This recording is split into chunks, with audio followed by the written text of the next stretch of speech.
குரு பயிற்சி 2025 மே மாதம் 14ஆம் தேதி ரிஷப ராசியிலிருந்து மிதுன ராசிக்கு பயிற்சி ஆகிறார். மிதுன ராசியில் 3 நட்சத்திரங்கள் மிருகசீரிடம், திருவாதிரை, புனர்பூசம். இந்த 3 நட்சத்திரங்களில் 1 வருட காலம் சஞ்சாரம் செய்ய போகிறார் அந்த குரு. குருபகனுடைய பார்வை 5, 7, 9. குரு பார்க்க கோடி தோஷம் நிவர்த்தி. ஒருத்தர் வீடு கட்டுறதுக்கும், ஒரு நல்ல வேலை வாய்ப்பு அமையறதுக்கும், ஒரு தொழில் தொடங்கிறதுக்கும் எல்லாத்துக்குமே குரு பலம் பார்ப்பாங்க. இந்த மிதுன ராசியில் வரக்கூடிய குரு பகவான் 9 கிரகங்களில் முழுமையான சுப கிரகம் இந்த குரு பகவான். உங்களுடைய ஜனனகால ஜாதகத்தில் எந்த பாவத்துக்கு அதிபதியாக வரார் உங்கள் ராசிக்கு, அந்த ராசிக்கு உண்டான பலன்களை பார்வை மூலமா கொடுக்க போறார். உங்கள் சுய ஜாதக அடிப்படையில் என்ன தசா புத்தி நடக்குதோ அந்த தசா புத்தி நல்ல பலன்களை கொடுத்து கொண்டு இருந்தாலும் கெடு பலன்களை கொடுத்து கொண்டு இருந்தாலும் இந்த குருவுடைய பெயர்ச்சி தசா புத்தியால் பாதிக்கப்பட்ட நபர்களுக்கு நல்ல ஒரு வளர்ச்சியை கொடுக்கும். 12 ராசிகளில் இருக்கக்கூடிய 27 நட்சத்திரங்களுக்கும் உடைவட்ட நட்சத்திரங்களோடு சேர்த்து 36 நட்சத்திரங்களுக்கும் தசாபுத்தி பலன்களாக கணித்திருக்கிறேன். இந்த வீடியோ முதலாக பார்க்குறீங்க அப்படின்னாக்கா சப்ஸ்கிரைபர் பண்ணி எனக்கு ஆதரவு கொடுங்கள். ரிஷபராசி மிருகசீரிட நட்சத்திரம், இது செவ்வாயோட நட்சத்திரம். தசா காலங்கள் 7 வருடம். என்னோட கணக்குப்படி 6 வருடத்தை நான் கணக்கில் எடுத்துக்கிறேன். உங்கள் சுய ஜாதகத்தில் என்ன தசா புத்தி இருக்கோ அதை நீங்கள் கணக்கில் வச்சிங்க. 6 வயசு வரைக்கும் செவ்வாய் தசை நடப்பில் வந்தால் பிறகு 18 வருடங்கள் ராகு தசை. 6 + 18 24. 24 வயசு வரைக்கும் ராகு தசை நடப்பில் வரும். 16 வயசுலேருந்து 24 வயசு வரைக்கும் இந்த மிருகசீரிட நட்சத்திரக்காரர்களுக்கு 2ஆம் இடத்துக்கு வரக்கூடிய குரு பகவான் ஜென்ம ராசியில் இருந்து நிறைய மன உளைச்சல்களை கொடுத்துருக்கும், மன கஷ்டங்களை கொடுத்துருக்கும். ஒரு வேலையை 10 முறை செய்ய வச்சுருக்கும், அது கூட சரியாக செஞ்சுருக்க மாட்டீங்க. அந்த அளவுக்கு மன உளைச்சல்கள், அலைச்சல், குடும்ப ரீதியாக அலைச்சல், படிப்பு ரீதியாக அலைச்சல், இது மாதிரி நிறைய அலைச்சல்களை கொடுத்துருக்கும். தெளிவான ஒரு எண்ணங்கள் இருந்திருக்காது இந்த டைமில். இந்த குரு பயிற்சிக்கு பிறகு தெளிவான முடிவெடுப்பீங்க. படிப்பு ரீதியாக நல்ல ஒரு ஏற்றங்களை கொடுக்கக்கூடிய காலம் சொல்லலாம்.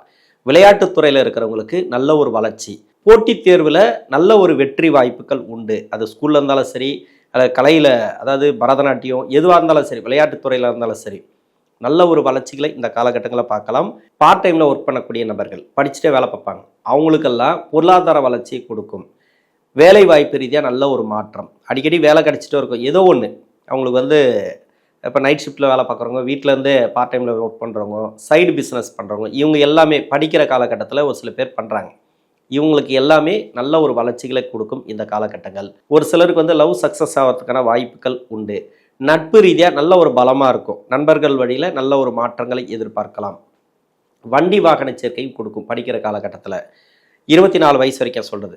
இப்போ வெளிநாடு வேலைவாய்ப்பு தேடினா கூட அந்த ராகு தசையில் வெளிநாடு வேலை வாய்ப்புகள் உண்டு. வேலை ரீதியாக நல்ல ஒரு மாற்றங்கள் உண்டு. 24 வயசுலேருந்து 40 வயசு வரைக்கும் 16 வருடங்கள் குரு தசை. இந்த குரு தசை இந்த மிருகசீரிட நட்சத்திரக்காரர்களுக்கு நன்மை செய்யுமா தீமை செய்யுமா? இந்த ராசிக்கும் இந்த லக்னத்துக்கும் நன்மை செய்யாது. இருந்தாலும் கோச்சார ரீதியாக உங்களுக்கு என்ன மாதிரியான சப்போர்ட் கிடைக்குது? 2ஆம் இடத்துல குரு, பொருளாதாரத்தை சொல்லக்கூடிய இடத்துல குரு, வேலை வாய்ப்புகளை சொல்லக்கூடிய இடத்துல குரு. இப்போ 4ஆம் இடம் அப்படிங்கிறது வேலை வாய்ப்பு, வண்டி வாகனம், தாயாரின் உடல்நிலை 4ஆம் இடத்தை வச்சு சொல்லுவோம். இந்த 4ஆம் இடத்துல கேது. இது வண்டி வாகன சேர்க்கையை கொடுக்கும். வண்டி வாகனத்தில் ஒரு சில பேருக்கு பழுதுகளை கொடுக்கும், செலவுகளை கொடுக்கும். அது கொஞ்சம் கவனமாக பார்த்துக்கணும். இந்த குரு தசை அப்படிங்கிறது வேலை வாய்ப்பு அப்படின்னாக்கா 2ஆம் இடத்துல குரு இருக்கும்போதே உங்களுக்கு வேலை வாய்ப்பில் நல்ல ஒரு மாற்றம். புதுசாக வேலை தேடக்கூடிய நபர்கள், இது வரைக்கும் வேலை தேடி கிடச்சிருக்காது நிறைய பேருக்கு. ஏன்னா ஜென்ம ராசியில் குரு இருக்கும்போது ஒரு வேலையாக உங்களுக்கு கிடைச்சிருக்காது. ஒரு வேலையில் 1 மாதம் 2 மாதம் தான் இருந்திருப்பீங்க, இல்லை 3 மாதம் இருந்திருப்பீங்க. ஒரு வேலை கிடைச்சிருந்தா கூட அதிகபட்சமாக 6 மாதம் 4 மாதம் இப்படி தான் இருந்திருப்பீங்க. நிறைய அலைச்சல்களை கொடுத்துருக்கும் இந்த வேலை ரீதியாக. இப்போ ஒரு இடம், அதாவது ஸ்டெடியாக உங்களுக்கு பிடிச்ச வேலை பிடிச்ச மாதிரி கிடைக்கும். நீங்கள் படித்த படிப்புக்கு ஏற்ற மாதிரியான வேலை இந்த காலகட்டங்களில் உண்டு. வெளிநாடு சம்மந்தப்பட்ட வேலைக்கு ட்ரை பண்ணால் கூட சரி, இந்த வெளிநாடு சம்மந்தப்பட்ட வேலை கிடைக்கும். வெளிநாடு சம்மந்தப்பட்ட வேலை யாருக்கு கிடைக்கும் அப்படின்னாக்கா குரு சந்திரன் சேர்க்கை இருக்கக்கூடிய நபர்களுக்கு. உங்கள் சுய ஜாதகத்தில் உங்கள் லக்கணத்துக்கு சந்திரனோட நட்சத்திரத்தில் இல்லை சந்திரனோட வீட்டில் பௌர்ணமி சந்திரனோட சேர்க்கை, அப்படி இல்லை ராகுவோட சேர்க்கை, ராகு சந்திரனோட நட்சத்திரத்தில், இது மாதிரியான அமைப்புகள் இருந்துச்சுனாக்கா இப்போ வெளிநாட்டுக்கு முயற்சி பண்ணிங்கனாக்கா வெளிநாட்டு வேலை வாய்ப்புகள் கிடைக்கும். வெளிநாடு சம்பாத்தியம் இந்த காலகட்டங்களில் உண்டு. தூரம் போயிட்டு வேலை பார்த்துட்டு வர மாதிரி, அதாவது நீங்கள் இருக்கிற இடத்துக்கும் கொஞ்சம் தூரம் போயிட்டு வேலை பார்த்துட்டு வர மாதிரி அமைப்புகள் இந்த காலகட்டங்களில் உண்டு. திருமணத்துக்காக முயற்சி பண்ணக்கூடிய நபர்கள், இப்போ திருமணத்துக்கு முயற்சி பண்ணுறீங்க, 23, 24, 25 திருமணம் நடக்கலை, இல்லை அந்த வயசில் திருமணத்துக்காக முயற்சி பண்ணுறீங்க, இந்த 3 வயசில் உங்கள் லக்னத்துக்கு 6, 8, 12 ஆகிய இடங்களில் குரு மறைவு ஸ்தானங்களில் இருந்தால் திருமணம் தடைப்படும். உங்கள் சுய ஜாதகத்தில் குரு வக்கரமாக இருந்தாலும் திருமணம் தடைப்படும். இப்போ 25 வயசுக்கு மேலே திருமணம் நடக்கலை, இப்போ நடந்துடும். 23, 24, 25 மட்டும்தான் இது மாதிரியான அமைப்புகள் இருந்தால் திருமணம் தடைப்படுறதுக்கான வாய்ப்புகள் உண்டு. அவங்களுக்கு 26, 27, 28 இது மாதிரி வயசு காலத்தில் தான் திருமணம் கூடி வரும். இப்போ திருமணத்துக்காக 27, 28 இருந்தால் கூட திருமண வாய்ப்புகள் உறுதியாக இருக்குது. திருமணம் ஆயிடுச்சு, கணவன் மனைவிக்குள்ள கருத்து வேறுபாடு தீர்வுக்கு வரும். பிரியணும்னு நினச்சும் கூட சேர்ந்து வாழக்கூடிய வாய்ப்பு. டைவர்ஸுக்காக அப்ளை பண்ண கூட அதை ரிட்டர்ன் வாங்குவோம். கோர்ட்டு கேஸுன்னு எதனா போயிருந்தா கூட அதுலேருந்து வெளியே வருவாங்க. இது மாதிரியான அமைப்புகளை இந்த காலகட்டங்களில் கொடுக்கும் இந்த குரு பயிற்சியானது. 2ஆம் இடத்துல குரு இருந்தால் பார்வைப்படக்கூடிய இடம் 5ஆம் பார்வையாக 6ஆம் இடத்துல, 8ஆம் இடத்துல, 10ஆம் இடத்துல. 6 அப்படிங்கிறது கடன் நோய் வழக்கு. இப்போது வழக்கு இருந்துச்சுன்னா தீர்வுக்கு வரும், கடன் இருந்துச்சுன்னா கடன் சுமை குறையும், கடன் கொடுக்கக்கூடிய வாய்ப்பு இருக்குது. அதில் அதை கடன் கேட்டிருந்தா, கடன் உதவி கேட்டிருந்தா, தொழிலுக்காக வேலை வாய்ப்புக்காக 40 வயசுக்குள்ளே நீங்கள் என்ன மாதிரியான கடன் கேட்டிருந்தாலும் சரி, சிறிய தொகை பெரிய தொகை எல்லாமே வந்து சேரும். அரசாங்க உதவி எல்லாமே இந்த காலகட்டங்களில் உங்களுக்கு உதவி செய்யறதுக்கான வாய்ப்புகள் உண்டு. குழந்தை பாக்கியம் இல்லையா, அந்த குழந்தை பாக்கியத்தை இந்த காலகட்டங்களில் கொடுத்துரும். புதுசாக தொழில் தொடங்கக்கூடிய வாய்ப்பு இருக்குது, புதுசாக ஒரு வேலை கிடைக்கக்கூடிய வாய்ப்பு இருக்குது. இது வரைக்கும் வேலையே செட் ஆகலை அப்படின்னா கூட இப்போ வேலை செட் ஆகும். புதிய ஒரு வேலை வாய்ப்புகள் இப்போ கிடைக்கிற வேலை உங்களுக்கு நிரந்தரமாக இருக்கும். எப்பவுமே இந்த குரு பயிற்சிக்கு கிடைச்சது ஒரு வேலை கிடைச்சதுனாக்கா நிரந்தர வேலையாக இருக்கும். அது கடைசி வரைக்கும் கிட்டத்தட்ட ஒரு 10 வருஷமாவது அந்த வேலையில் இருப்பீங்க. அது மாதிரியான அமைப்புகளை இந்த காலகட்டங்களில் கொடுக்கும். 2வது திருமணத்துக்காக முயற்சி பண்ணக்கூடிய நபர்கள், திருமண ரீதியாக ஏற்றம். 2ஆம் இடத்துக்கு குரு வந்தாலே உங்களுக்கு குடும்ப வாழ்க்கையை அமைச்சு கொடுக்கும். 40 வயசுலேருந்து 59 வயசு வரைக்கும் சனி தசை. இந்த சனி தசை இந்த ரிஷபராசியில் இருக்கக்கூடிய மிருகசீரிட நட்சத்திரக்காரர்களுக்கு சனி பகவான் உங்களுக்கு சுய ஜாதகத்தில் அவயோகம் செய்யக்கூடிய வீட்டில் இருந்து தசை பண்ணியிருந்தால் நிறைய கஷ்டங்களை கொடுத்துருக்கும். ஜென்ம ராசியில் குரு பகவான் இருந்த காலமும் விரயத்தில் குரு பகவான் இருந்த காலமும் நிறைய கஷ்டங்களை கொடுத்துருக்கும். கடந்த 3 வருஷமாக 11ஆம் இடத்துல குரு இருக்கும்போதும் 12ஆம் இடத்துல குரு இருக்கும்போதும் ஜென்ம ராசியில் குரு இருக்கும்போதும் அதிகப்படியான மன உளைச்சல்களுக்கு ஆளாயிருப்பீங்க. கடன் பிரச்சனைகளை அதிகமாக கொடுத்துருக்கும். கோச்சார ரீதியாக குரு சரியில்லை. இப்போ தான் 2ஆம் இடத்துக்கு குரு வருது, நல்ல ஒரு அமைப்பில் உட்காருது. குருவுடைய பார்வைப்படக்கூடிய இடங்கள் எல்லாமே சனி தசையால் பாதிக்கப்பட்ட நபர்கள், அதாவது கடன் பிரச்சனைகள் இருந்தீங்கன்னாக்கா அந்த கடன் பிரச்சனை தீரும். நோய் நொடி பிரச்சனைகள் இருந்தீங்கன்னா நோய் நொடி பிரச்சனைகள் தீரும். இது வரைக்கும் ஒரு ப்ரொமோஷன் கிடைக்கலங்க, ப்ரொமோஷனுக்காக வெயிட் பண்ணுற தடையாகவே இருக்குது, அந்த ப்ரொமோஷன் கிடைக்கும். இப்போ வேலை ரீதியாக ஏற்றம், இடமாற்றங்கள், சம்பள உயர்வு எல்லாமே உங்களுக்கு வேலை ரீதியாக அந்த அளவுக்கு மதிப்பு மரியாதை. ஒரு இடத்துல போயிட்டு நல்ல ஒரு பொசிஷனில் உட்காருவீங்க. தனியார் துறையில் இருந்தாலும் சரி, கவர்மெண்ட்டில் இருந்தாலும் சரி, அந்த வேலை வாய்ப்பு மூலிமா நல்ல ஒரு ஏற்றம். அதாவது இப்போ ஒரு பொசிஷனில் உட்கார வச்சதுனாக்கா ஒரு 10 வருஷத்துக்கு சனி தசை எவ்வளோ கஷ்டத்தை கொடுத்துருந்தாலும் சரி, இதன் பிறகு உங்களுக்கு வந்து இறங்கு முகமே கிடையாது, ஏறு முகம்தான். அது மாதிரியான அமைப்புகளை இந்த குரு பகவான் அப்படிங்கிறது கொடுத்துரும். ஏன்னா பார்வைப்படக்கூடிய இடங்கள் பார்த்தீங்கன்னாக்கா ராசிக்கு 10ஆம் இடத்துல ராகுவோட கனெக்ட் ஆகுது, 6ஆம் இடத்துலேயும் ராகுவோட கனெக்ட் ஆகுது. இருக்கிற நட்சத்திரம் பார்த்தீங்கன்னாக்கா ராகுவோட நட்சத்திரம். இந்த பயிற்சிக்கு பிறகு திருவாதிரை நட்சத்திரத்தில் குரு இருக்கும். இந்த ராகுவோட கனெக்ட் ஆகிறதுனால தொழில் ரீதியாக ஏற்றம். சனி பகவானுடைய தசையில் பாதிக்கப்பட்ட நபர்களுக்கு நல்ல ஒரு வளர்ச்சி அப்படின்னு சொல்லலாம். உங்களுக்கு சுய தொழில் பாதிப்புகள் இருந்தால் கூட அந்த பாதிப்புகள் இருக்காது.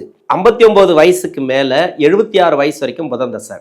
புதன் தசை ராசிக்கு 2ஆம் அதிபதி, 5ஆம் அதிபதி, பூர்வ புண்ணிய ஸ்தானாதிபதி. 2ஆம் இடத்துல குரு, புதனுடைய வீட்டில் குரு. இந்த ராசிக்கு நன்மை செய்யாத குரு பகவான் 2ஆம் இடத்துல யோகம் செய்யக்கூடிய வீட்டில், அந்த நட்சத்திரம் பார்த்தீங்கன்னாக்கா யோகம் செய்வரோட வீட்டில் இருக்கார் அந்த ராகு.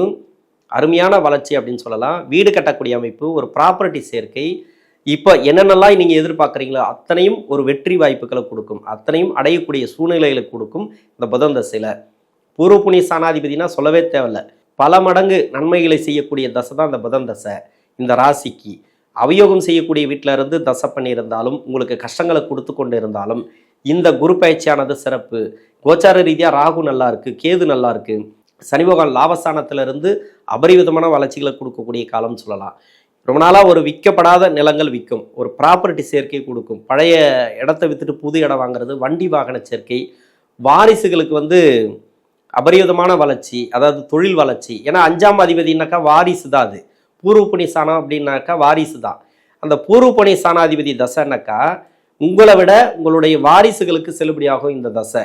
நீங்கள் வந்து ஏதோ நடக்கலை, ஓய்வில் இருக்கிற, அப்படி இருக்கிற, இப்படி இருக்கிறன்னு நீங்கள் சொல்லிக்கலாம். உங்கள் வீட்டில் பார்த்தீங்கன்னாக்கா ஒரு வாகன சேர்க்கை கொடுக்கும், ஒரு வேலையில் நல்ல ஒரு மாற்றம், ஒரு ப்ரொமோஷன் கிடைக்கிறது உங்கள் பசங்களுக்கு. நீங்கள் ஒரு இடத்துல ஒரு பொண்ணை கட்டி கொடுத்துருந்தாலும் அந்த இடத்துல அந்த பொண்ணுக்கு நல்ல ஒரு வளர்ச்சி, அங்கே வந்து வண்டி வாகன சேர்க்கை, கடன் பிரச்சனை தீர்றது, ஏதோ ஒன்று, ஏதோ ஒரு பண வரவை கொடுத்து நல்ல ஒரு அபரிவிதமான வளர்ச்சிகளை இந்த புதன் தசையில் கொடுக்கும்.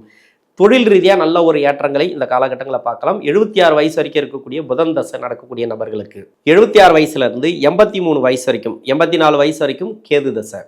கேது ராசிக்கு 5ஆம் இடத்துல பூர்வ புண்ணிய ஸ்தானத்தில் புதனோட வீட்டில் இது வரைக்கும் இருந்தது. இப்போ வந்து 4ஆம் இடத்துக்கு வந்துச்சு. வண்டி வாகன சேர்க்கை உங்களுக்கு சிறப்பாக இருக்கும். ரொம்ப நாளாக விற்கப்படாத இடம் விற்கும், வீடு கட்டக்கூடிய அமைப்பு, இது மாதிரியான முன்னேற்றங்களை கொடுக்கும். 4ஆம் அதிபதி தசை. இந்த ராசிக்கும் இந்த லக்னத்துக்கும் சூரியன் அப்படிங்கிறது நன்மை செய்யாது. இருந்தாலும் 4ஆம் இடத்துல சூரியனோட வீட்டில் இருக்கிறதுனால மாத ஒரு பலன்களை கொடுக்கும் இந்த கேது பகவான். இந்த கேது பகவான் தசை அப்படிங்கிறது உங்கள் சுய ஜாதகத்தில் சனியோட வீட்டில் இருந்தால் மட்டும் கொஞ்சம் கவனமாக இருக்கணுமே தவிர உடல்நிலையில் கவனமாக இருக்கணும். உணவு பழக்க வழக்கங்களை கொஞ்சம் கவனமாக இருக்கணும். 83 வயசு வரைக்கும் இருக்கக்கூடிய கேது தசையில், அதாவது 76லேருந்து 83 வயசுக்குள்ளே கேது தசை நடக்குது அப்படின்னாக்கா உணவு பழக்க வழக்கங்கள் கொஞ்சம் கவனமாக இருங்க. நெடுந்தூர பயணங்களை தவிர்ப்பது இந்த காலகட்டங்களில் நல்லது. 83 வயசுக்கு மேலே 20 வருடங்கள் சுக்கிரதசை. இந்த சுக்கிரதசை ரிஷபராசியில் இருக்கக்கூடிய ரோகிணி நட்சத்திரக்காரர்களுக்கு பின்னாடி வரக்கூடிய தசை உடல்நலத்தை பாதிக்கும். முன்னாடி ஒரு சின்ன வயசில் ஒரு சுக்கிரதசை வருதுன்னு வச்சுக்கலாம், உங்கள் வீட்டில் யாருக்கோ ஒருத்தருக்கு வேற ஒரு ராசியில் சுக்கிரதசை அப்படிங்கிறது மனசை பாதிக்கும். அதாவது அவங்க சொல் பேச்சே கேட்க மாட்டாங்க, ஏதாவது ஒன்று ரொம்ப இதுவாக இருப்பாங்க, ரொம்ப விளையாட்டாக இருப்பாங்க, எதையுமே அவங்க எடுத்தவங்க வந்து செய்வாங்க, அவங்க இஷ்டத்துக்கு தான் செய்வாங்க. அது மாதிரி மனசுக்கு எடுத்துகிட்டே இருக்கும். அது ஏதோ அவங்க மனம் போன போக்கில் அவங்க போயிட்டே இருப்பாங்க. ஆனால் பின்னாடி வரக்கூடிய தசை இருக்கு இல்லையா, நீங்கள் அவங்களோட கண்ட்ரோலில் இருப்பீங்க. அவங்க சொல்கிற பேச்சு தான் நீங்கள் கேட்டாகணும். அவங்க எது சொன்னாலும் உங்களுக்கு பிடிக்காது, அது மாதிரியான அமைப்புகளை கொடுக்கும். எது சொன்னாலும் வந்து நெகட்டிவாக தோணும். அது மாதிரியான தசை இது உடல் நலத்தை அதிகமாக கெடுக்கும். உணவு பழக்க வழக்கங்களை கொஞ்சம் கவனமாக இருங்க. வீட்டில் யாருக்கான கடன் கொடுக்கக்கூடிய வாய்ப்புகள் இருக்குது. ஏன்னா பொருளாதாரம் சொல்லக்கூடிய இடத்துல குரு வருது. பணம் எப்படி வரும்னாக்கா கடன் மூலயமா வரும். யாருக்காவது கடன் கேட்டிருந்தீங்கன்னா கடன் கிடைக்கும். இப்போ வந்து உதவிகள் கேட்டிருந்தா, இப்போ பசங்க யாராவது கடன் உதவி கேட்டிருந்தா கடன் உதவி கிடைக்கும். நீங்களே கடன் உதவி கேட்டிருந்தா கடன் உதவி கிடைக்கும்.